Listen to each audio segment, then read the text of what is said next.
This is part 2 of Microchip's cryptography primer. In this part, we discuss authentication, integrity, and confidentiality. Let's look at a few terms which are often confused with each other. These three things should be at the forefront of our minds when we develop secure systems. Devices need to identify themselves, but that's not enough. I can tell you my name is Dan, but how do you know for sure? Devices need to authenticate, meaning they need to prove their identities. If I had to authenticate myself, I could show you my driver's license. My driver's license is issued to me by a mutually trusted authority, the Department of Motor Vehicles. You could examine my license, see it as a genuine product of the DMV, and be assured my name is really Dan. Then, after authentication, the ecosystem will authorize the devices with the appropriate accesses, and privileges. When granting access and privileges, it's a good practice to limit them to only what the device needs. This will help defend your ecosystem. Every little bit helps. As another analogy to this process, consider a friend comes to visit.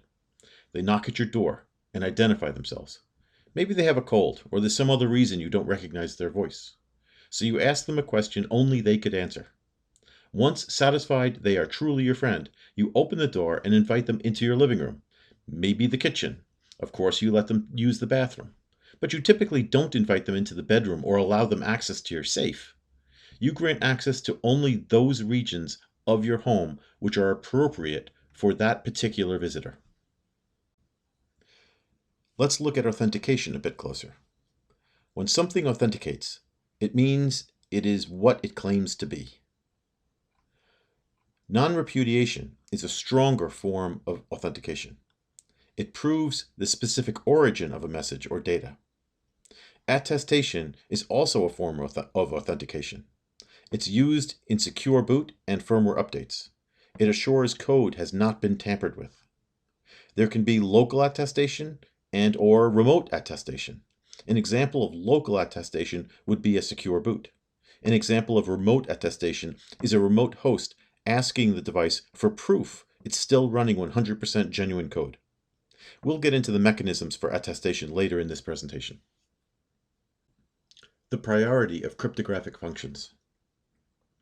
CIA is often used as a mnemonic memory aid for the trilogy of security, which is confidentiality, integrity, and authentication.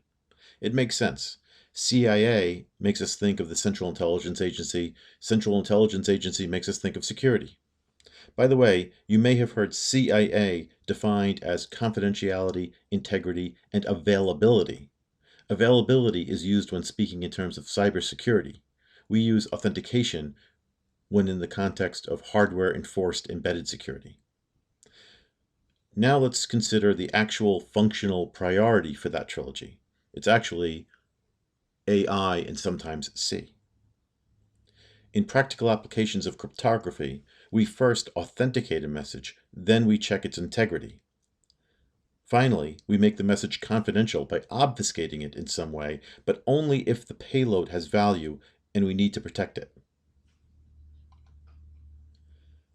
True security is most often attained by applying only the first two, authentication and integrity. Confidentiality is actually optional. Think about a networked lighting system where a lighting fixture takes commands from a controller.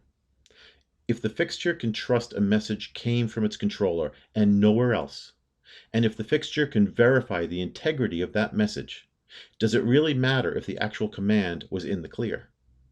Remember, the fixture will not respond to any command unless it's first authenticated and integrity checked. It needs to make sure it came from its controller and verifies the integrity of the message is whole, it has not been tampered with. So do we really need to encrypt the message? Maybe, maybe not. It's optional. It depends on whether the message payload is valuable or if it compromises security in any way. If the message payload is valuable or compromises security, then of course the message should be obfuscated from prying eyes. Many people equate encryption with security. It is not security. It's part of security. We need more to enable security. Encryption is actually the least important element of security in many situations. Some people use encryption as authentication. For example, they believe if the lighting controller encrypts a message to the light fixture and the light fixture can decrypt it, then everything is okay. It's not okay. That is a misuse of encryption and leaves open a number of potential vulnerabilities. When and where do we use encryption? When encryption is called for, it should be used everywhere.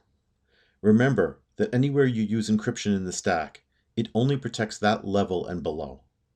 A common mistake people make is relying on TLS for the application security. TLS protects data in motion. It does nothing to protect the application layer. If someone hacks your application, they will have access to your data in the clear. Thanks for watching Microchip Channels, and I hope you learned more about embedded security.